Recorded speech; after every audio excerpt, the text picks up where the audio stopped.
Hello and welcome to another Common Core Geometry lesson by eMathInstruction.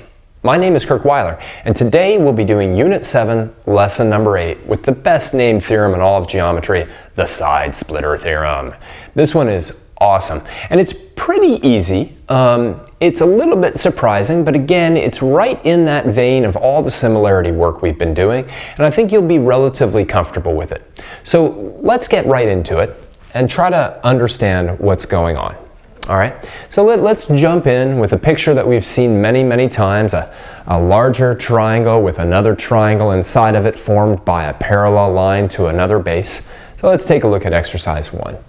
In the diagram shown of triangle ADE, line segment BC has been drawn such that it is parallel to DE.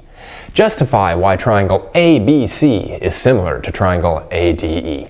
All right, well, we've kind of done this justification many times, so what I'd like you to do is pause the video now and take a shot at writing out some kind of a paragraph proof or a T-table proof if you like. I'm going to go paragraph that justifies why triangle ABC and triangle ADE are similar to each other. All right, let's talk about them. So, it would probably be helpful to number some angles. So I'm going to call that angle 1, angle 2, angle 3, and angle 4. There's many different ways to get angle to justify these two triangles are equal. And what we can say is that because BC is parallel to DE, angle 1 is congruent to angle 2, and angle 3 is congruent to angle 4. And we could always put a little parentheses, corresponding angle pairs formed by parallel lines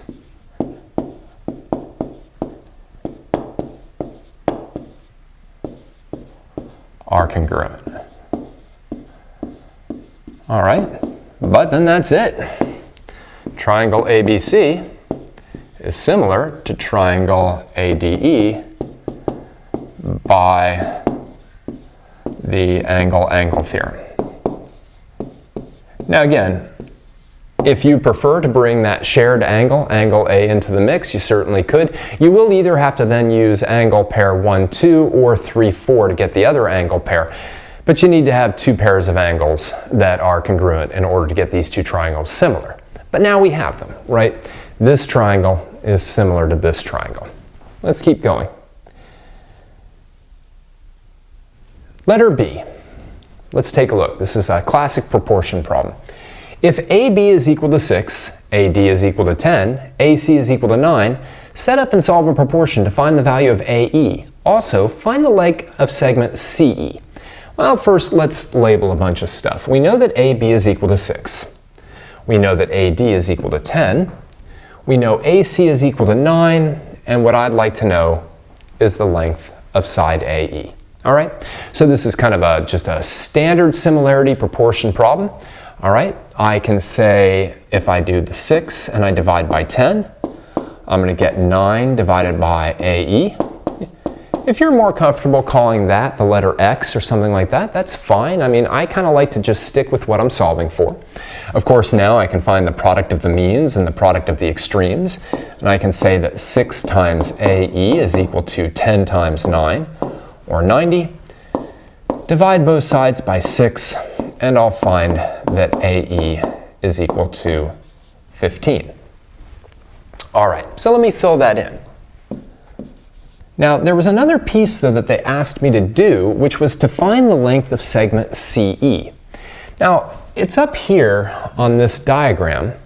CE is part of AE, right? It's part of segment AE. And I'll just kind of locate it down here. It's about here, right? And of course, I can figure out the length of CE because I know the length of AC is 9. I know the length of AE is 15. In fact, maybe now I'll move that 15 out here and kind of go like this. So obviously the length of CE will be 15 minus 9, and CE will be 6. Okay. Now we did all of that with similarity, and remember these ratios really, if you will, are dilation constants. Granted, they'd be a dilation constant to go from the bigger triangle to the smaller one, but they still all go back to that idea of a dilation constant. So now, let's take a look at letter C, because this gets to the heart of the side splitter theorem. The side splitter theorem. All right, now, what I'm doing is I'm going to get all these sides just sort of labeled there that we had, okay? And it says, find the following ratios of lengths in their simplest form and compare. What do you notice? So I want you to take a look, and I want you to calculate the ratio of AB to BD and AC to CE, and take a look at those ratios. Why don't you go ahead and do that? All right, let's go through it. Well, AB is 6, BD is 4. Of course, that reduces down to 3/2. AC is equal to 9, CE is equal to 6, and that reduces down to 3/2. And that really gets to the essence of the side splitter theorem. But just in case you don't get it, let me make sure you understand. We'll kind of review the side splitter theorem or formally present it in the next slide.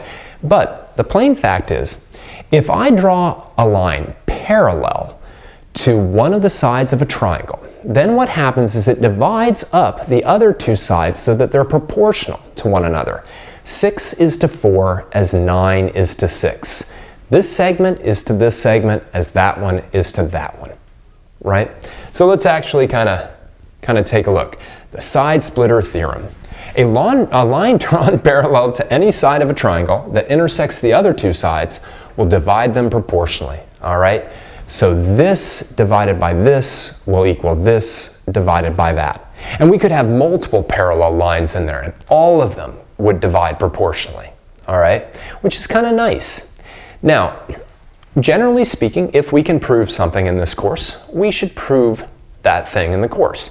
So let's take a look at how we can prove the side splitter theorem.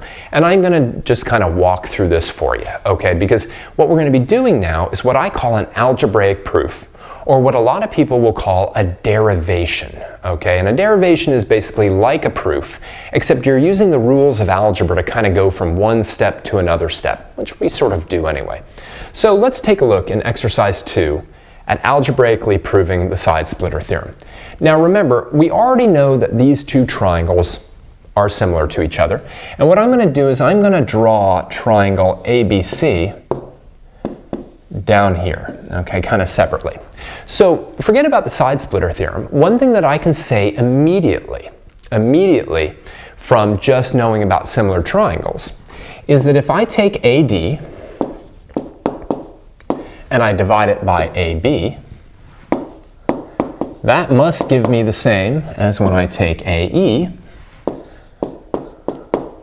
and I divide it by AC. All right, so that's just based on the fact that those two triangles, the smaller one embedded within the larger one, are similar to each other. All right, so far so good. Well, now something I could do is I could do the product of the means is equal to the product of the extremes. So I could say, all right, I'm going to say that AC times AD is equal to AB, yep, I'm going to say AB times AE. Now ultimately what we're trying to prove though is we're trying to prove this ratio, okay? And so far what we're missing is we don't have BD involved, we don't have AC involved, right? We don't have these two things involved, okay? So what I'm going to do now is I'm going to take my longer lengths like AD and AE and I'm going to break them up using the whole as the sum of its parts, okay? So I'm just going to do this. For AD, I'm going to put in AB plus BD. All right. And for AE, I'm just going to put in AC plus CE. All right. Very, very algebraic at this point. Okay. Now what I'm going to do, now I've actually got the things involved I want. In fact, maybe what I'll do is I'm going to write down right here what I'm trying to prove so that we really keep our eye on the ball. given that it keeps coming out of frame. This is what I'm trying to get to. That should be my final line, okay? I'm not saying I'm done yet. But now what I can use is I can use that great algebraic property of distribution. All right? I can distribute these products, and I can say AC times AB is, oops, sorry about that, plus AC times BD is equal to AB times AC plus AB times CE. Great, you know, all I did there was use the distributive property. But now notice something, right?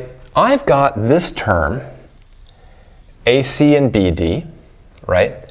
And I've got this term, AB and CE, right? And those are all good. I want those because they've got the segment lengths that I want. But then the two other pieces, AC times AB, is on both sides of this equation. So going back to blue, I'm going to just subtract AC times AB from both sides of this equation. All right. Right? Looks way more like an algebra problem now, so this will cancel, this will cancel. And what that's going to do, extend my page a little bit so I have a little more room, is it's going to leave me with AC times BD is equal to AB times CE. Bring it up a little bit. Oh, that's so nice I can bring that down. Remember, this is ultimately what I want to prove. So what will I do? Well, I'll divide by BD on both sides, and I'll divide by CE on both sides. And I'll ultimately get AC divided by CE is equal to AB divided by BD, which is what I have here. Granted, the things are on opposite sides of the equal sign, but that's fine. We could always flip-flop them, all right, and use what's called the symmetric property of equality. If A is equal to B, B is equal to A. Whatever, we're going to leave it that way. All right, but that's it. So the side splitter theorem is a direct consequence of being able to set up these proportional relationships in similar triangles. But now we want to use the side splitter theorem. So let's go ahead and do that. Although let me kind of pan up here a little bit, give you some time to write what you need to down, then we'll move on. All right, let's do it. Let's use the side splitter theorem. All right, exercise number 3. In the following diagram, RU is parallel to SV, which is parallel to TW. If RS is equal to 15, VW is equal to 6, TZ is equal to 25, and WZ is equal to 15, wow. Then find the lengths of segments ST and UV. Okay, ST and UV, and I've got my little calculator sitting here in case I need any help multiplying and dividing, which, as you know, if you've watched these videos, sometimes I do. All right, so anyway, which one do we want to go after first? Well, it says find the lengths of segments ST and UV. Let's go for ST right away. Now again, the side splitter theorem basically says, look, if I've drawn these parallel lines, then what I can do is I can start to set up proportions, not using similar triangles anymore, but I can say that 15 divided by 6 is equal to 25 divided by ST, right? So 15 is to 6 as 25 is to ST, right? Then of course I can just cross multiply, or that whole means is equal to the product of the extremes. 6 times 25 is 150. And then of course I can divide both sides by 15, and I find that ST is equal to 10. Very simple. Okay? Now what I want is I want UV, and again there's many different ways to do it. I would suggest maybe not using ST, and in fact just doing 25 divided by 15 is equal to 15 divided by UV. So 25 divided by 15, so the ratio of this to this will be the ratio of that to that, is equal to 15 divided by UV, right? So then I'll get 25 times UV is equal to 15 times 15, 225. Then, of course, dividing both sides by 25. And UV, I can't believe I just did that, is equal to 9. All right, that's it. And again, the cool thing about all of this is if I looked at any ratio like 6 to 9, right, the ratio of 6 to 9 is 2/3, the ratio of 10 to 15 is 2/3, right? So any ratio between sort of sides opposite of each other will stay consistent. And that's the idea of the side splitter theorem. Now, one thing to note, the side splitter theorem does not say anything about the lengths of the parallel lines that are drawn. It's only the segments that those parallel lines create. Okay, it's not the lengths of the parallel lines themselves. If you ever need one of those, you have to go through the whole similarity piece of saying this triangle is similar to this triangle, therefore this side is, the ratio of this to this is equal to the ratio of this to this. It's very easy to get them confused. So let's do a little bit more. All right, let's take a look at a right triangle. This is always kind of nice. Exercise number 4. A right triangle has had one of its legs divided into segments of lengths 2, 3, and 5 as shown. Lines parallel to the other leg are drawn to the hypotenuse AD, dividing it into 3 segments. If AD is equal to 30, then determine the lengths of AB, BC, and CD. All right, so let's mark something right away. This is equal to 30. And what I know is I know that this whole length has been broken up into lengths of 2, 3, and 5. Okay, now this is a little bit trickier because we don't have anything here that we can really deal with. We can't really say, okay, this is to this is to this, etc., etc. All right, so there's many different ways to go about doing it. But one thing is for certain, right? Whatever this length is and this length, their ratio is 2 to 3. Whatever length this is and this, their ratio is 3 to 5. So one thing that we can do, and this is kind of a common trick that we're going to see quite a bit going forward in this course, is we can just sort of set up a variable. We can say, well, I'm going to call this 2x, I'm going to call this 3x, and I'm going to call this 5x. Now, the reason that that's okay is, again, 2 to 3 is the same as 2x to 3x. 3 to 5 is the same as 3x to 5x. 2 to 5 is the same as 2x to 5x, blah-de-blah, right? We can do this even though we don't know what x is. The beautiful thing now is that we can set up the following equation. We can just say, all right, 2x plus 3x plus 5x is equal to 30. And this is now a very easy equation to solve, right? We can add all those x's together and we'll have 10x is equal to 30. Divide both sides by 10, and we end up getting x is equal to 3.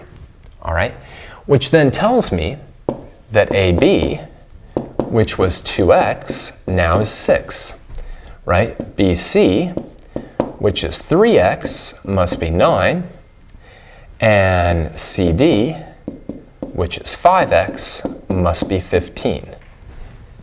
Right? So let me just put those up here really quick. 6, 9, and 15. And now you can really test it, right? Is 6 to 9 the same as 2 to 3? Sure, 6/9 is 2/3.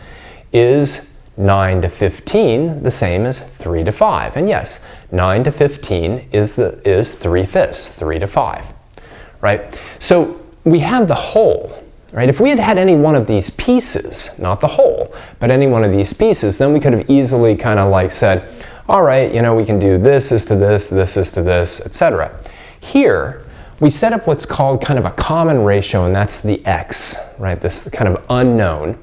And we know that it has to be in exactly the same proportions as this, 2 to 3 to 5, 2x, 3x to 5x, add them all together, set them equal to the whole, and then we can figure out what each piece is equal to. All right, and again, we'll see that quite a bit going forward.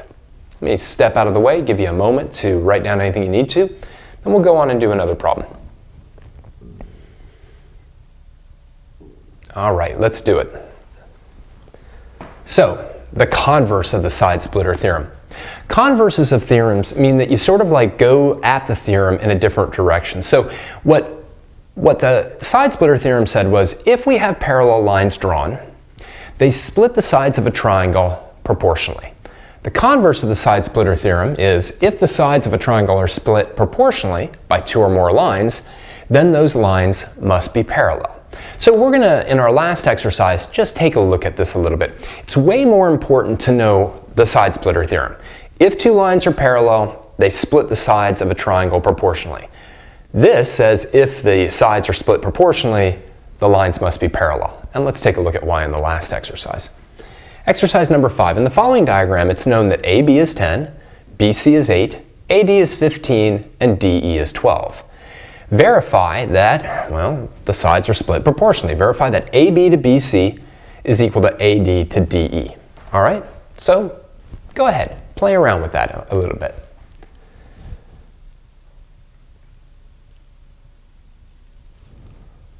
All right, let's take a look. Well, AB is 10, BC is 8, and if I reduce that down, right, that would be 5/4. On the other hand, AD is 15, DE is 12. If I divide both of those by 3, I get 5/4. So yes, right?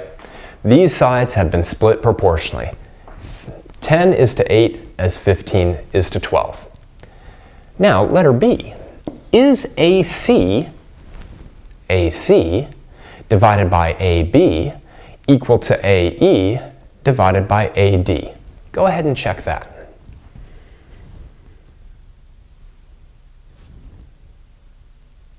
All right, let's take a look.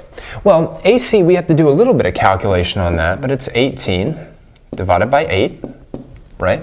And if I take a look at that, dividing them both by 2, I'm going to get 9/4. All right, AE, on the other hand, is 27, right? AD is obviously 15. Whoops, ooh, I didn't want 18 divided by 8. That was my mistake. I apologize, I want 18 divided by 10. So dividing both of those by 2, we're going to get 9/5, not 9/4. All right.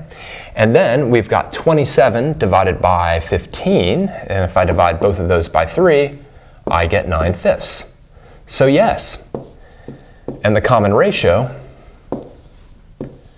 is that 9/5, right? So in other words, AC and AE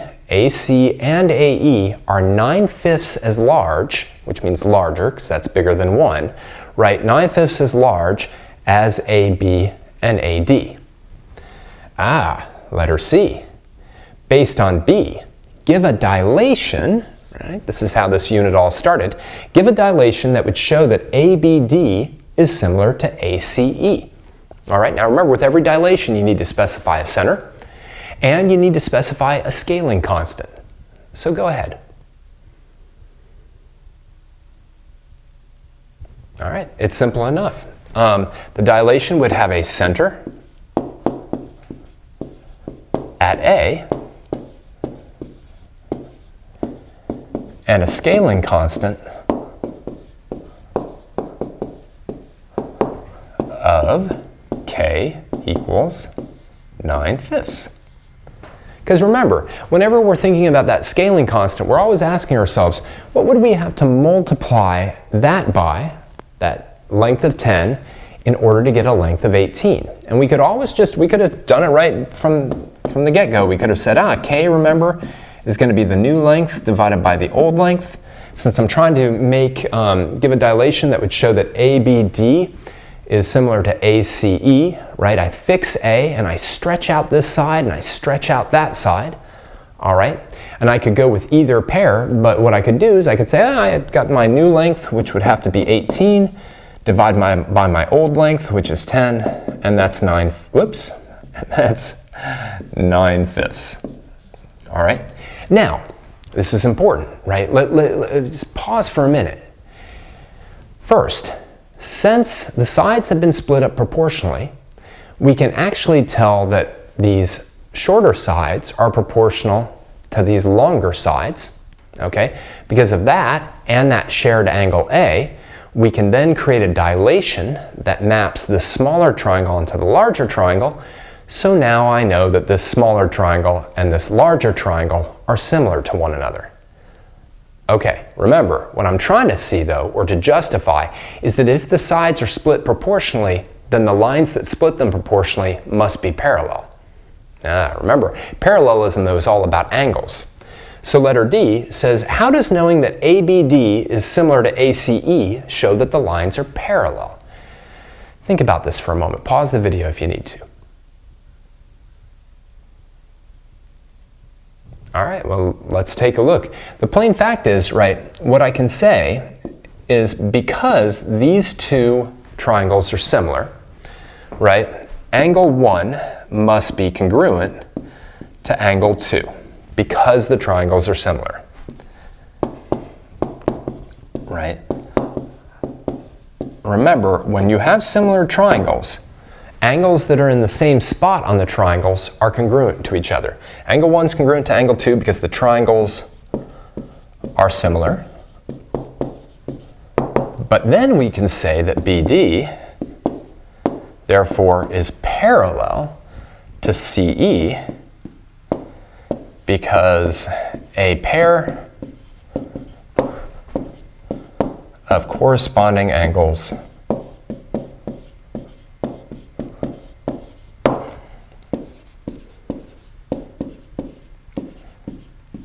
are congruent.